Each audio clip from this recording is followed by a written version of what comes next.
సత్య సాక్షి అనుదిన మన్నా ద్వారా మీ అందరికీ శుభోదయం. నేటి ఒక వాగ్దానము ఇర్మియా గ్రంథము 17వ అధ్యాయము 7వ వచనం. యెహోవా నమ్ముకునివాడు ధన్యుడు.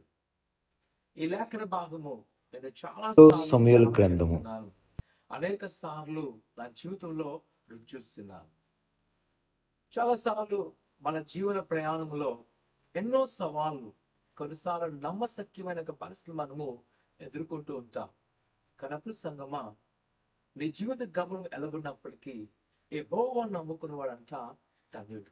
ఎందుకు అనగా అని చూస్తున్నట్లయితే, ఒకవేళ నేను నా జీవితాన్ని ఒక మాదిరికరంగా ఒక సాక్ష్యంగా పెట్టినట్లయితే, నిజమే ఒకనొక సమయంలో మేము క్రీస్తుని ఎరగని కాలంలో ఒకవేళ మా తల్లిదండ్రులు కానీ ఆయన మాటకు లోబడకుండా ఆయనలోకి రాలేనట్లయితే ఈరోజు ఈ విధంగా ఉండేవాడిని కాదు.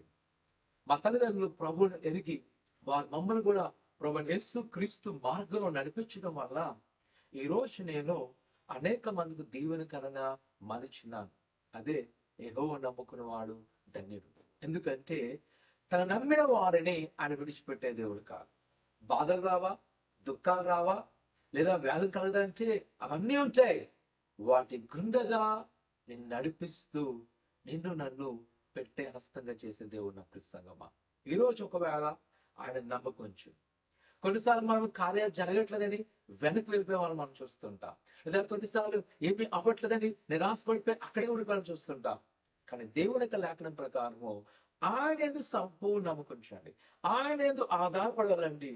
వారు ధన్యులుగా దేవుడు చేయబోతున్నాడు, పెట్టేస్తంగా చేయబోతున్నాడు, సమృద్ధికి ఇచ్చేవాడు చేయబోతున్నాడు. ఒకవేళ ఈ రోజు నువ్వు ఏది నిలబడుకున్నావేమో, కానీ ఒక దినం దేవుడు నిలబెట్టబోతున్నాడు.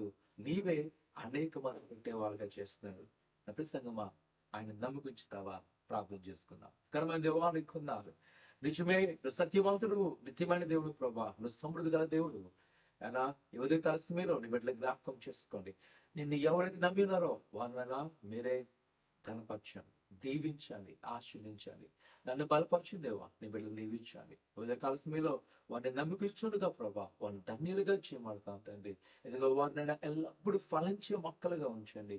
ఈ ఉదయకాల సమయంలో దేని కొరకైతే నేను వారు ఆలోచించి నిజంలో మొదలుపెడుతున్నారు, అయినా ఏ ప్రార్థన అంశం పెట్టినారో వాటిని ఆలకించి వారు వెళ్ళిపోతున్న మార్గంలో మీరే తోడేయండి, గొప్ప విజయాలు దయచేయమని యేసు నామమున తండ్రి, ఆమేన్.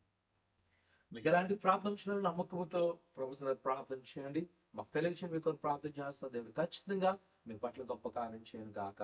ఆమేన్.